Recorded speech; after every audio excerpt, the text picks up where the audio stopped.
Minister, are you concerned that this relatively positive news is going to be lost by the Greenbelt land swap controversy? You had hundreds of protesters at your constituency office in Pickering yesterday. Is there a danger that the government's problems on the Greenbelt are going to overshadow the relatively stable and positive news here? I don't think so. I think that the people of Ontario recognize that, we've had almost, our population's grown by almost 500,000 people. They're coming to this great province. I think that's a great thing. But we've got to continue not just building houses, which is an important part, but the schools, the healthcare, the roads, the public transit, the long-term care, the broadband. We've got an unprecedented infrastructure challenge in front of us as we welcome newcomers to this province, as we train and retrain skilled workers and workers right across the province. So I think this is just a part of the overall necessity for us to build the economy of the future. But aren't you concerned, though, that, this is overshadowing the government's message on other things? The report last week was devastating. Bonnie Lysyk, who you guys used to lionize when she was when in opposition, now she's more of a pain in the butt to you guys, but she delivered a very, very tough report, makes the government look really bad. I think if you ask 100 people on Yonge Street right now what they thought, about 75 of them would say, Jesus, that doesn't sound good. Rob, you want to know what, when I talked to 100 people in my riding, where, as you mentioned, there were some people out there demonstrating and obviously pursuing their democratic right, a lot of them talked to me about the affordability in this province. They talk to me the high cost of rent. They talk about the high cost of the dream of owning a home. My riding has a lot of newcomers. So I talk to them all the time. The people on the street, the 100 people that I talk to say, build. We need schools. We need infrastructure. We need health care. We need public transit. We need houses built. We need a place to live. So that's what I hear, and that's why we're going to continue on our plan to build. You're saying you don't think anybody cares that the process was flawed? The AG's findings that there was a bias toward powerful developers? You're saying nobody cares about that? I didn't say nobody cares. What I did say is that we're going to continue our focus to make sure that we continue our responsibility to make sure the infrastructure is there.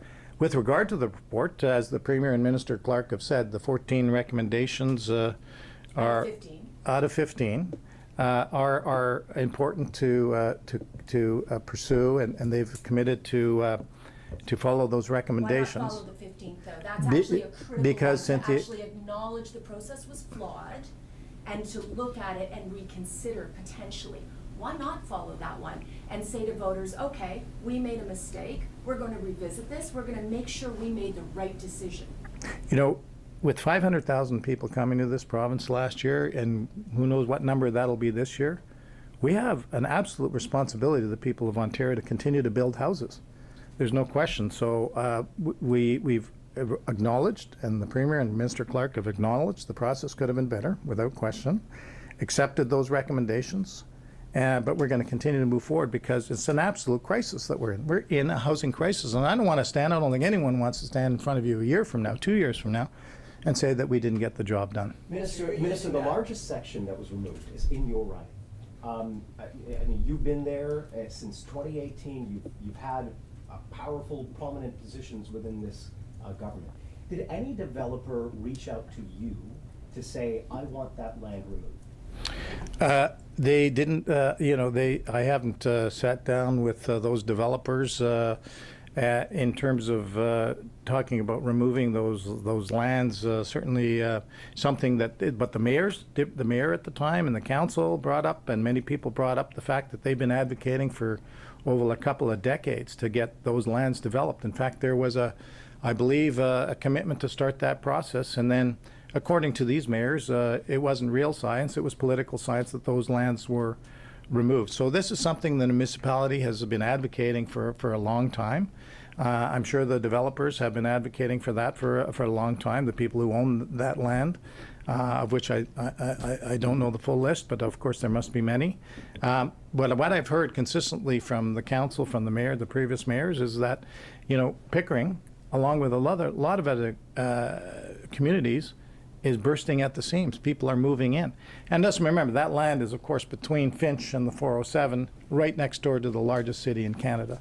So they want to get those houses built. So at what point did you find out that a significant portion of land in your riding was going to be removed from the Greenbelt? What did you say? Because I think a lot of people would say the finance minister, somebody who has tremendous power when it comes to the government, influence as well, would have said, hey, what's going on here? How did you select the land? So what level of involvement did you have when it came to the land in your riding to say, how did this process figure out this land? I was briefed the day of the cabinet, and of course it wasn't a surprise to me because, as I said, the mayors have been and the people of Pickering and many on council had been advocating for years, well before my time as well. Did you agree to the removal of the deference route? You know, I support the government and I support the initiative to build at least 50,000 homes on the Greenbelt. I support that we've got to build a minimum of 1.5 million homes.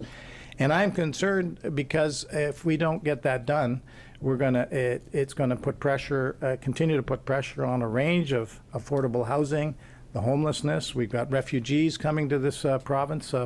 We've been there to support that. I sat down with the regional chair of Durham on Friday, and he talked about the challenges with regard to refugees and people coming to Durham. And he's focused on Ottawa because he knows the province is there, and we've been supporting supportive housing, for example, in Durham and right across the province. So this is something that I think is absolutely necessary to continue to build homes in the province. Just to correct the record a little bit, Pickering voted against this latest plan, and they reversed their previous position. Durham Region says they weren't ready. They had no idea. They had other commitments, infrastructure commitments, that will meet their targets, by the way. There's all this land in Seaton that no one's building on yet. They built it instead. And Pickering agreed to keep this land agricultural forever when it was sold back to the tenants. And then they reneged on that. So the idea that was just fake science or something. There was actually a three-party consensus, a process that took decades. That land had been earmarked for agriculture for years. Why do you just now dismiss all that and say, well, let's just build houses? No, There's lots of other places to build houses. as I said, the previous mayor, the current mayor, were always very supportive, and obviously they were the ones that came to the public to say that they supported building that. And I think the mayor made a statement last week and said that now that the decision's been made, we got to make sure that infrastructure is there. And I want to be very clear about that for the people of Pickering and the people of Ontario, that the infrastructure, the community benefits will be paid billions of dollars for the infrastructure, the schools, the community centers, the roads, etc., that are going to be necessary to have the infrastructure are going to be paid by those same developers, and they'll work with the independent provincial land facilitator and the community, the city, the current council, the current mayor, to get that done. So you're saying that the $6 billion in land uplift that we're talking about here, according to the Auditor General, not my numbers, that's going to be paid back to taxpayers. So that actually is money that really should be the taxpayers' money. This is the land that was sold back on the condition that it stay farms at that price, and now it's been magically turned into developable land, and all that money is going to someone else. So you're saying that process, which, by the way, we don't have any numbers, it's all behind closed doors. You're saying that the amount of money the developers put into the infrastructure will pay us back for that $6 billion? They will pay, private interests will who are going to develop those homes are going to pay for the infrastructure there. That's absolutely a condition of it.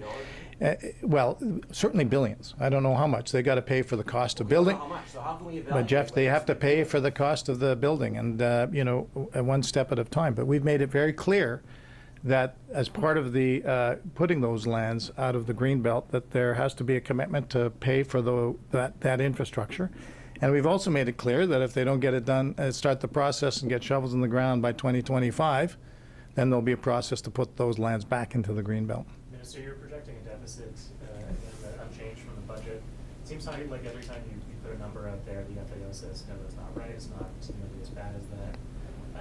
We've done this dance very recently where they found a full surplus in Q4.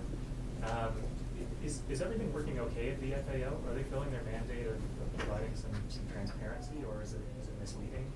Does something need to change?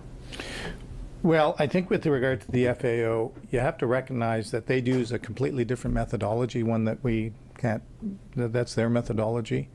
That they use unaudited numbers, they use unconsolidated numbers, like they don't include schools and school boards or colleges or hospitals in their numbers. Those numbers, for example, were done in April. There's a lot of post-year-end transactions that are done.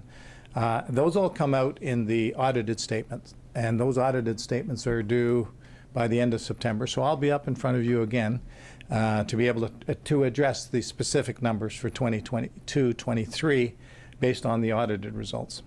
And then obviously in response to the latest FAO report, opposition parties gave you a lot of flack for underspending, citing that nobody can afford anything. In your estimation, is the fact that people are struggling a reason for more fiscal prudence from government or less?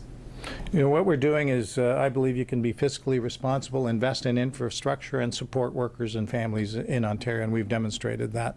And we've also been very transparent, and I've been out all the time talking about the numbers. And you know, we've got substantive investments that we put through the 22-23 year, and of course in the budget for 23-24.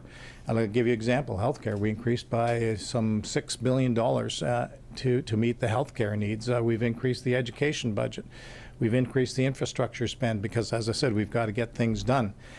So we're going to continue. We put money, obviously, as part of Q1, we've put more money into crime, like the auto theft. We put almost $50 million additional money on top of the policing money that we put in place. So that's part of governing. I'm committed to continuing our plan to invest in this province, to build things and support our workers. And I would add just one more thing with regard to the economy. These are uncertain times. No one, including the FAO or anyone here, has a perfect crystal ball. So it's important that we stick to our plan. What changes are you contemplating for green bonds? You mentioned that. Well, we're working on the green bond framework, which I think the last time it was updated was about 7 or 8 years ago. So it's time for a refresh. So we're working on upgrading and taking the framework that we issue green bonds. And that's a work that's ongoing. Let me also say that we've issued a cumulative amount over the years of $15 billion in green bonds.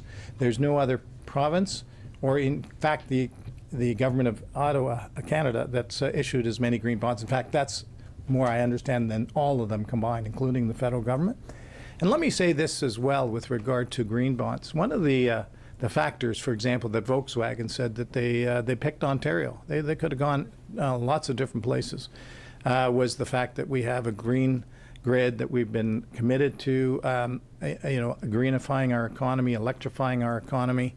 And so capital decisions are being made, and we are raising, on behalf of the people of Ontario, finances through green bonds, and it's worked very well. En français peut-être, personnellement, êtes-vous à l'aise, êtes-vous confortable avec la manière dont les changements à la ceinture de verdure ont été réalisés, sachant qu'il y en a beaucoup dans votre circonscription? Et comme le Premier ministre a dit, le ministre Clark, il y a absolument des choses qu'on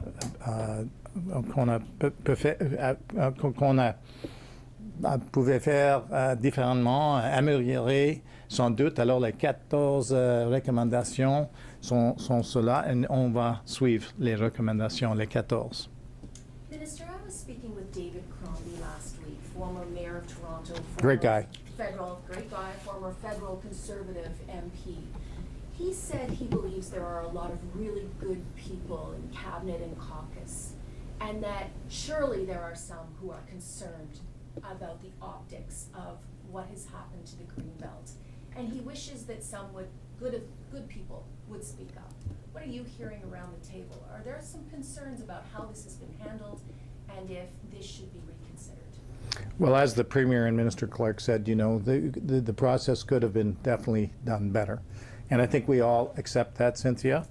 So that's why those 14 recommendations, I've read the report, are good governance to be able to pursue. But we won't relent in our decision to build houses in Ontario. So it sounds like you're speaking from the same playbook as Minister Clark and the Premier. Are you being given lines to repeat so that you stay on message? Cynthia, I spend a lot of time talking to people in Pickering and Uxbridge and right across this province, and I can tell you, just about everywhere I go, they talk about housing. Housing is in crisis, and it is a supply issue. There's lots of land, Minister, with respect. There's lots of land. Even the housing analysis done by your government concluded there's enough land to build on without opening up the Greenbelt. And yes, there's a housing crisis, but there isn't a land crisis. Well, at the time, the task force reported a year and a half ago, we didn't have the population growth numbers. I mean, 500,000 people, that's a significant amount of people. If you think about Pickering again, that's going to support a lot of new homes. And it's not just front door, back door. It's affordable and attainable. At least 10% have to be affordable. And it's not just that. You know, if you look at Pickering, the announcement was made a couple of weeks ago that 10 new towers are going up at the Pickering Town Centre. 6,000 units right beside a GO train station. So it's not either or, it's and. Last question. What's the definition of affordable housing? If 10% of the 50,000 homes will be affordable, what's the price point going to be? Well, that's all to be worked out, and I'm sure as these lands are brought forward for approval, because the council and the provincial land facilitator will have to outline that specifically. But make no mistake that this government is committed to ensuring that affordable housing is there. So I just want to switch gears for a second. Toronto's still struggling with its budget shortfall. Is there any more money coming from the province in support? Have you had conversations with the mayor of the HL? Not had any conversations, and you know, I would point out that in the federal minister's budget, 23-24, there's no money, any more money for Toronto, you know, and so you know, we've been there for Toronto. We've put in billions of dollars to support Toronto. In fact, in my last budget, Toronto asked for $48 million for supportive housing. We gave them $48 million for supportive housing. I increased the supportive housing 40%, from $500 million to $700 million. And we're going to continue to support people right across this province, not just for front door, back door type of houses, condos, affordable housing, income targeted housing, supportive housing, because it's really all hands on deck. It's not just the municipality, it's the federal government. The province has been there, and you know, I would just ask the mayor to look at some things like you know, renaming Dundas Street. Is that the priority that she wants to fund? And if they've got money to do that, then that's the will of council. So you know, that's something I'll leave to the mayor, and I'm sure we'll sit down at some point. So thank you very much, everyone.